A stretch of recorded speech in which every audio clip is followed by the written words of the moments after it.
If you want to make a difference as a developer, your project can't just be about money.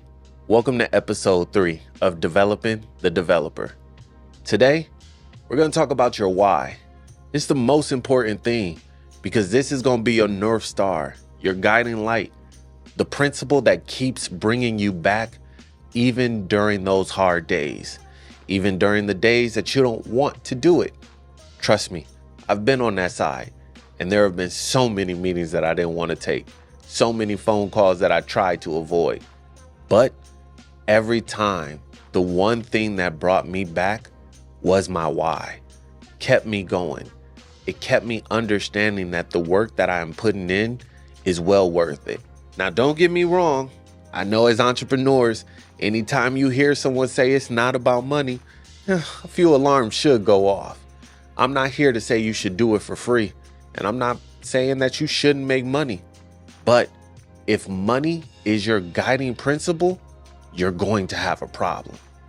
Money can't make you happy, but money gives you the opportunity to do the things that can make you happy.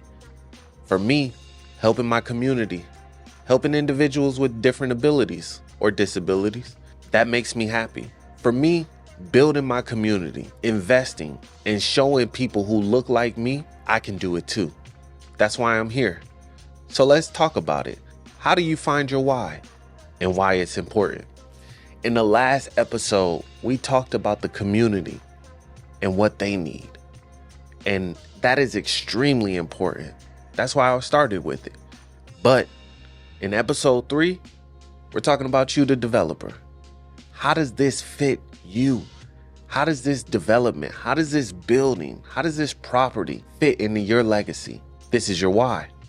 The importance of your why can't be understated. It can't just be about dollar and cents because that won't keep you going in the hard days. You need to have something that is extremely important to you. So let me tell you a little bit about my why. Like we talked about in episode 3, in 2009, I was injured in an automobile accident. I was a quadriplegic. I am a quadriplegic. I was injured from the chest down, couldn't move anything. That definitely threw me for a loop. But what was even worse, after I started to rehab and improve, I didn't have a place to live. I had to live in a hospital for over a year. And then I lived in a halfway home from my rehabilitation facility for another 6 months. And even worse, I lived in an extended stay for 6 months. It was awful. The reason why this happened was because in my city, there was no accessible housing. There was nothing available for me.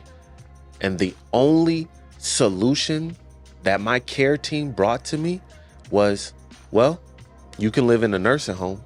Let me rephrase this. I was 19 years old at this time. That was an unacceptable answer. So I had to do what so many people have to do in life when their needs aren't met. I had to compromise. I lived in a place that was not accessible, that was dangerous, and was not fit for my needs. Fast forward in my life, I own a home healthcare company, and I see so many people go through exactly what I went through. So in 2023, I decided to become a developer and renovate projects. And once I found success there, I said, let's double down on the why. Let's build more accessible housing. The reason why I am so gung-ho about this is I know the need. It's my personal experience. Without my experience, I truly don't think I would understand the necessity of accessibility. Take a second. Think about your life. What are the things that you've experienced? Have you been unhoused? Have you had to ever live in your car? Have you or your family struggled to afford a place to stay?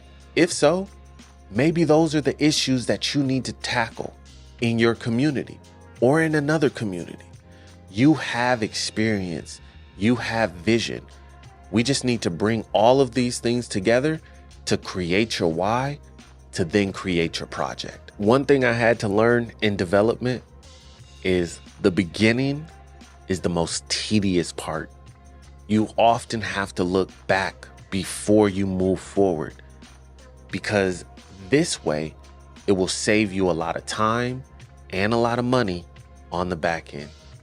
But if you can bring the community needs and collaboration with your personal why, I promise you, you'll have a successful project. As you grow as a developer, tell me, what personal experiences will you use to create change in your community?